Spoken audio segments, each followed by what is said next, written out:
लोकसभा चुनाव 2019 के लिए कांग्रेस ने घोषणा पत्र जारी कर दिया है। इस घोषणा पत्र को कांग्रेस ने जन आवाज का नाम दिया है और इसके मुख्य पृष्ठ पर लिखा है, हम निभाएंगे। घोषणा पत्र जारी होने के दौरान पार्टी अध्यक्ष राहुल गांधी, यूपीए अध्यक्ष सोनिया गांधी, कांग्रेस महासचिव प्रियंका गांधी के अलावा तमाम बड़े नेता मौजूद रहे। राहुल गांधी ने इस मौके पर घोषणा पत्र के जरिए खाली पड़े सरकारी पदों को मार्च 2020 तक भरने का जिक्र किया, तो एक गरीबों के लिए न्याय योजना का भी ऐलान किया। साथ ही राहुल गांधी ने युवाओं के लिए रोजगार के अवसर बढ़ सके, इसके लिए मेक इन इंडिया के तहत किसी भी युवा को नए उद्योग को स्थापित करने के लिए 3 साल तक किसी भी सरकारी मंजूरी नहीं लिए जाने की भी घोषणा की। तो वहीं किसानों के हितों को ध्यान में रखते हुए कांग्रेस ने ऐलान किया है कि अगर कांग्रेस की सरकार बनी तो आने वाले वक्त में जो किसान कर्ज नहीं चुका पाते हैं, उनकी इस परेशानी को ध्यान में रखते हुए इसे अपराध की श्रेणी से बाहर रखा जाएगा। तो ये तमाम अहम बातें हैं, बड़ी बातें हैं इस घोषणा पत्र की। किसानों के लिए अलग से एक बजट होना चाहिए, इसका जिक्र उन्होंने किया। रेलवे की तरह अब किसानों के लिए भी बजट अलग से होगा, ये घोषणा पत्र में बात कही गई है, यानी ये वादा कांग्रेस कर रही है। किसानों के कर्ज न चुकाने को आपराधिक नहीं माना जाएगा, जो अब तक माना जा रहा था, आगे कार्रवाई होती थी। बजट का 6% पैसा अब हिंदुस्तान की शिक्षा के लिए होगा, यानी प्रमुखता से शिक्षा को लिया गया है, सेहत को लिया गया है, सरकारी अस्पतालों को मजबूत किया जाएगा, ये भी कहा राहुल गांधी ने।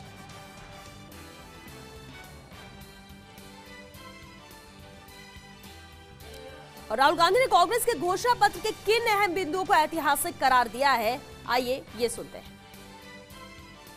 मैनिफेस्टो में 5 बड़े आइडिया हैं।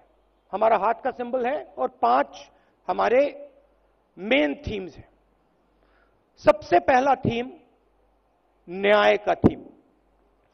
प्रधानमंत्री ने कहा कि 15 लाख रुपए हर बैंक अकाउंट में डालेंगे, और वो झूठ था। पूरा देश जानता है कि वो झूठ था।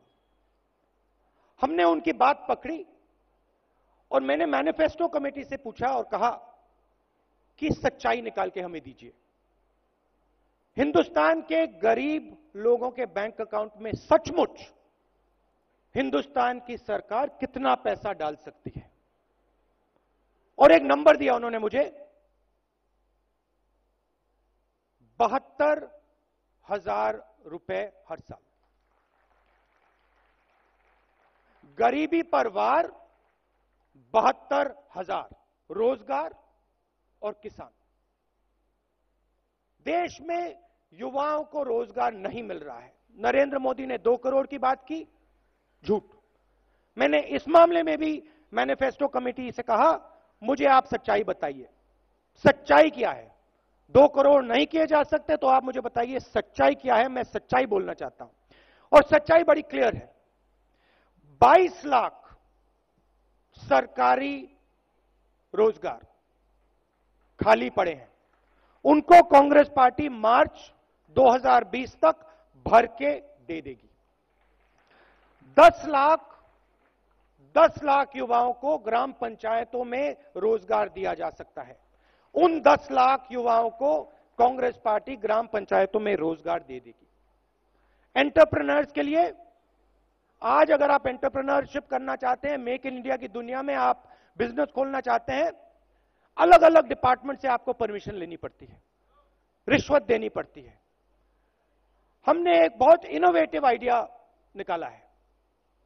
3 साल के लिए हिंदुस्तान के युवाओं को बिजनेस खोलने के लिए कोई परमिशन की जरूरत नहीं, किसी से कोई परमिशन लेने की जरूरत नहीं। दूसरा ऐतिहासिक step, historical step.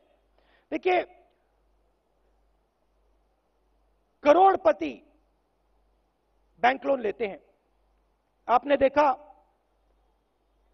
Anil Ambani जैसे लोग, मेहुल चोकसी जैसे लोग, नीरव मोदी जैसे लोग चोरी करके बैंक का पैसा लेकर भाग जाते हैं। मगर जो हमारे किसान हैं, ईमानदार लोग, वो जब बैंक लोन लेते हैं, अगर वो पैसा वापस नहीं दे पाते हैं तो उनको जेल में डाल दिया जाता है, क्रिमिनल ऑफेंस माना जाता है। हमने निर्णय लिया है कि उसको अब हम क्रिमिनल ऑफेंस ना माने। अगर किसान कर्जा ना दे पाए तो वो क्रिमिनल ऑफेंस ना हो, वो सिविल ऑफेंस हो। तो यह भी एक बहुत ऐतिहासिक निर्णय है। शिक्षा में हमने निर्णय लिया है कि जीडीपी का 6% पैसा 6% पैसा हिंदुस्तान की शिक्षा में दिया जाए। यूनिवर्सिटीज, कॉलेजेस, आईआईटीज, आईआईएम, हमारे जो बेहतर सबसे टॉप क्वालिटी के इंस्टीट्यूशंस हैं, हम उनको सब जगह सब लोगों के लिए एक्सेसिबल बनाना चाहते हैं। तो एजुकेशन के लिए हमारा 6% बजट का टारगेट है। नरेंद्र मोदी जी की सरकार ने उसको रिड्यूस किया है, यूपीए के समय से रिड्यूस किया है।